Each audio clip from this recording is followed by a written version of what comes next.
¿Qué tal? Bienvenidos. El día de hoy contamos con la presencia del psicólogo Gary Mendoza. Bienvenido, Gary.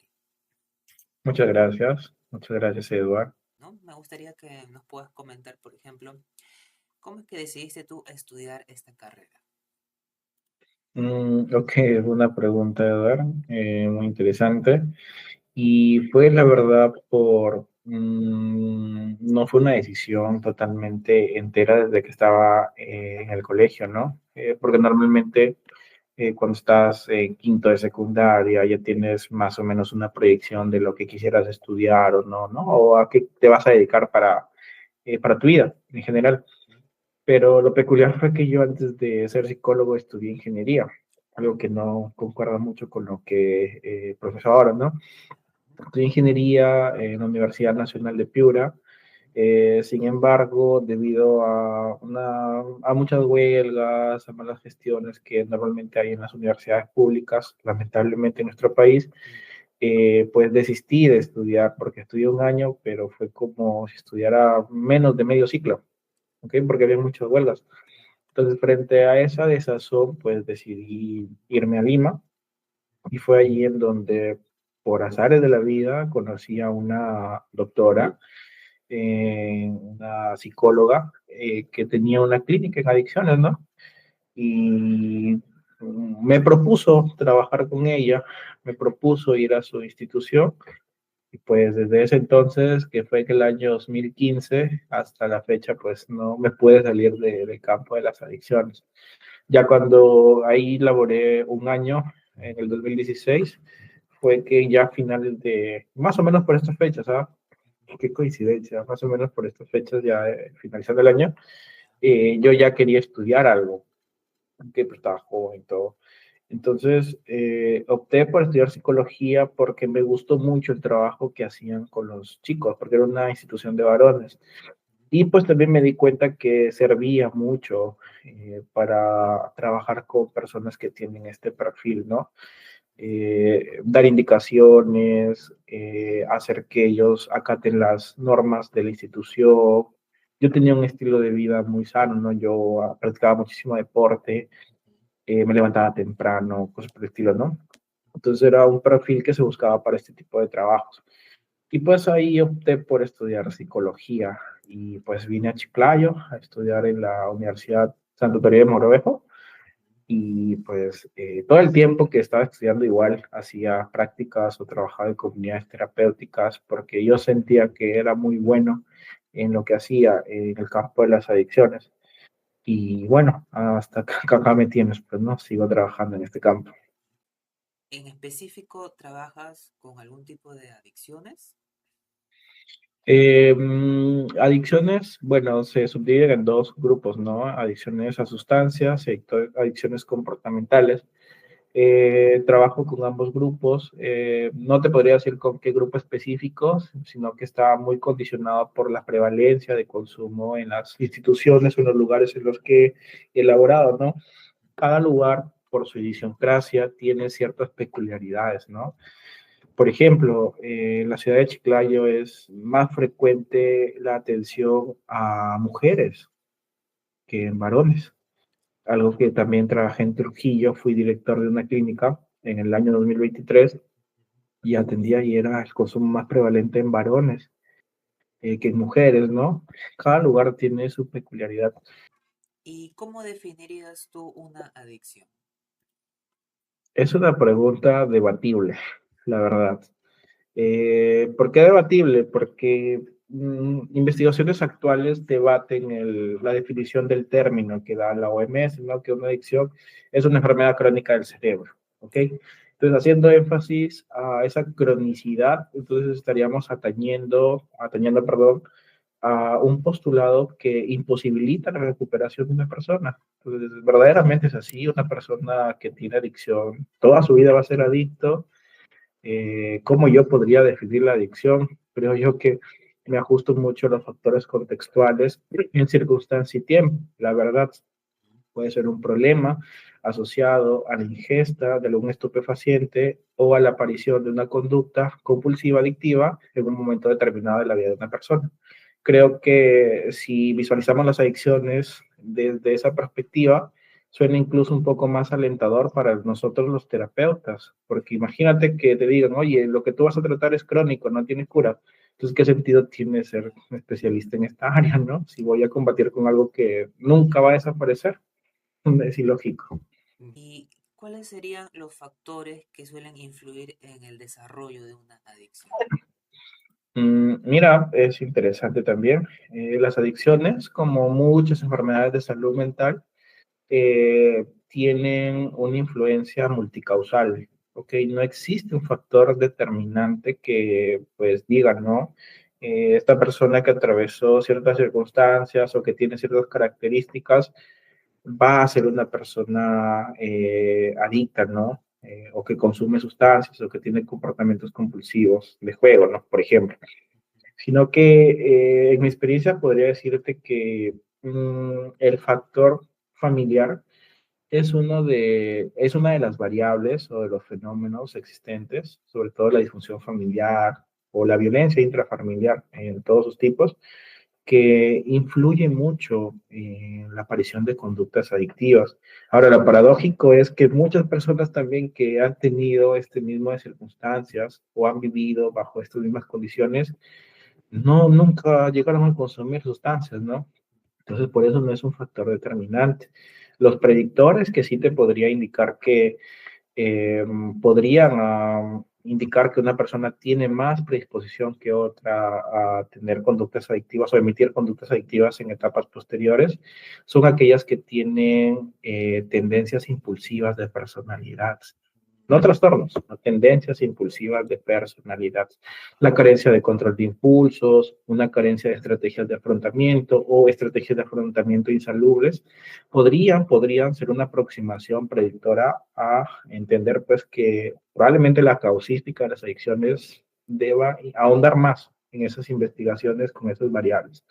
Porque lo peculiar en una persona que consume, y en todas, es que tienen carencia de control de impulsos, y es por ello que consumen. ¿Y qué mitos o ideas erróneas consideras que es importante comenzar a clarificar, aclarar? Claro, lo más común, que la marihuana es natural y por eso no hace daño. Es lo más común hoy en día.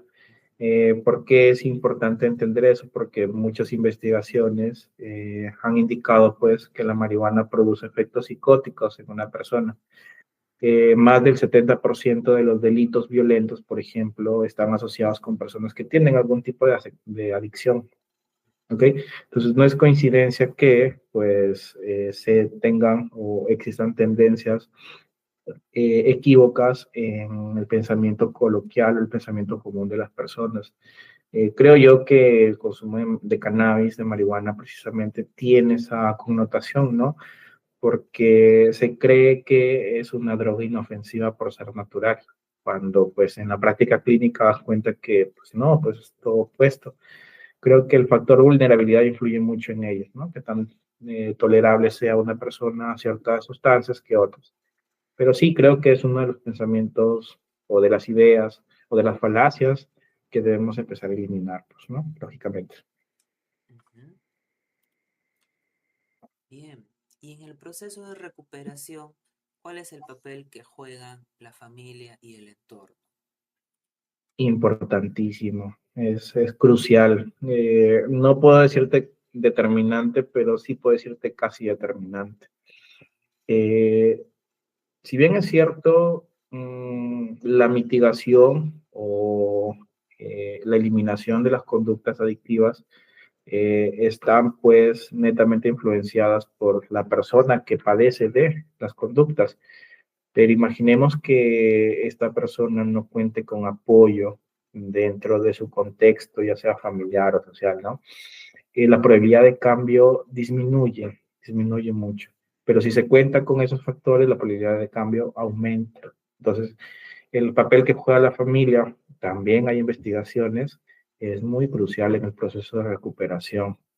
Más o menos un fenómeno empírico que puedo ver es que, por ejemplo, el funcionamiento dentro de una institución de salud mental en adicciones puede ser más beneficioso para aquellas personas que cuentan mucho con la familia. Y contar con la familia, ahí hago énfasis que no solo se trata de su presencialidad, ¿ok? Sino de los cambios que generen como familia, de las nuevas normas o de la modificación de comportamientos, valores, etcétera, que puedan tener en sus vidas personales y por ende, pues, la interacción como padres con su hijo va a ser mucho mejor.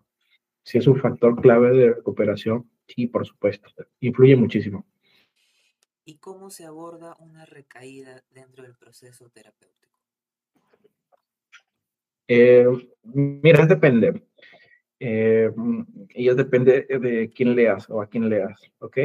Hay, por ejemplo, especialistas que te indican que debe ser aversiva la consecuencia, ¿no? Otros terapeutas o otros manuales te indican que tienes que ser comprensivo, ¿no? Etcétera. Y ese es el punto de debate, por qué las adicciones son crónicas o no, y es justamente dar el clavo, justamente porque constantemente algunos usuarios tienden nuevamente a remitir, pues, no los síntomas o las conductas que ya se habían eliminado, se supone que se habían eliminado. Entonces, ¿cómo se aborda? Desde mi experiencia personal, comprendiendo que es una situación que puede suceder, que es un problema que puede aparecer en cualquier momento. Y tú como terapeuta también debes aprender de qué fue lo que pasó con ese usuario, de por qué fue tan vulnerable en esta situación, ¿no? Y justamente trabajar más en esa área.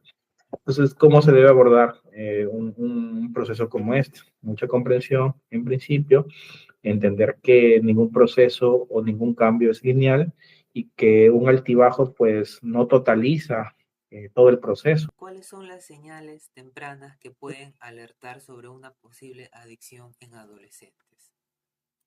Hay un término, y qué bueno que lo menciones, que es gaudibilidad.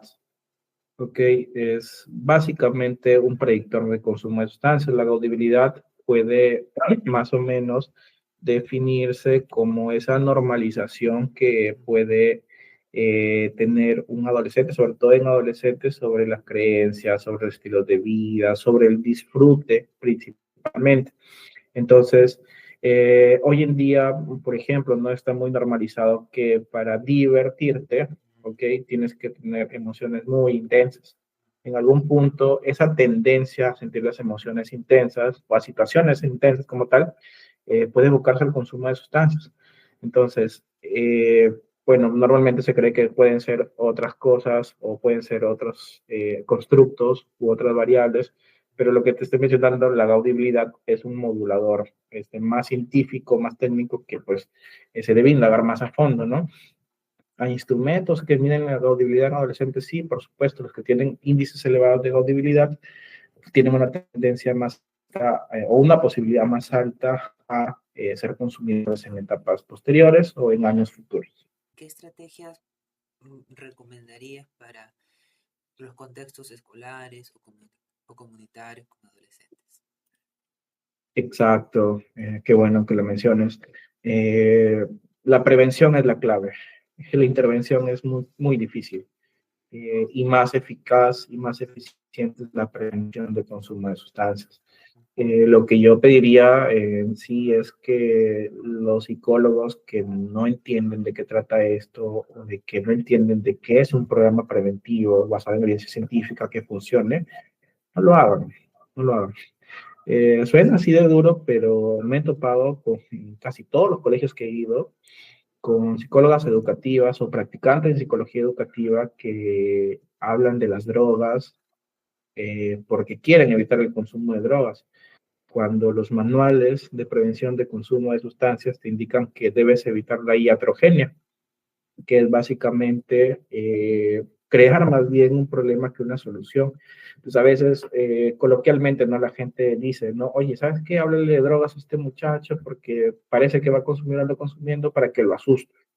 Los manuales te indican de que más bien si tú haces ello, vas a generar, de cierto modo, una necesidad en este usuario o en esta persona de querer consumir, ¿ok? Entonces, es irónico que muchos psicólogos o disque psicólogos o personas que quieren hacer prevención cometan esta equivocación muy a menudo.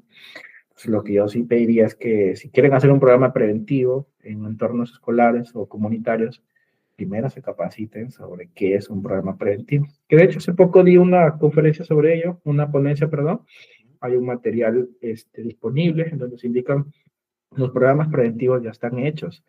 Te dicen el número de sesiones, la duración de las sesiones, el material de trabajo para cada sesión, los temas de trabajo para cada sesión. Incluso ya está un aplicativo que acompaña el programa de prevención de consumo de sustancias en entornos escolares. ¿Cómo consideras que afectan las condiciones sociales, económicas o culturales al tratamiento de adicciones en el Perú? Mira, en asociación a ello, cuando en Argentina tuvo una crisis política hace algunos años, el incremento de consumo del Paco, que es como el PVC, una droga muy barata, incrementó muchísimo, muchísimo. ¿Cómo influyen las circunstancias políticas o las peripecias políticas en nuestro país? Creo que allí podríamos hablar más de otras variables de salud mental, ¿no? Los índices de ansiedad incrementan, la desesperanza aumenta muchísimo, la inseguridad que genera pues ansiedad y medio en una persona incrementan mucho. Entonces, estas condiciones como tales que hacen énfasis en el estado de salud mental general de una persona podrían generar más vulnerabilidad en el consumo de sustancias. Pero no directamente una crisis política genera consumo de sustancias, no. Pero sí genera otras afectaciones en la salud mental en general y esas afectaciones en general pueden hacer más vulnerable a una persona de generar algún comportamiento adictivo como mecanismo de defensa o compensatorio frente a esa inestabilidad en su salud mental. ¿Cuáles consideras que son los desafíos que enfrentan los profesionales de salud mental en este campo?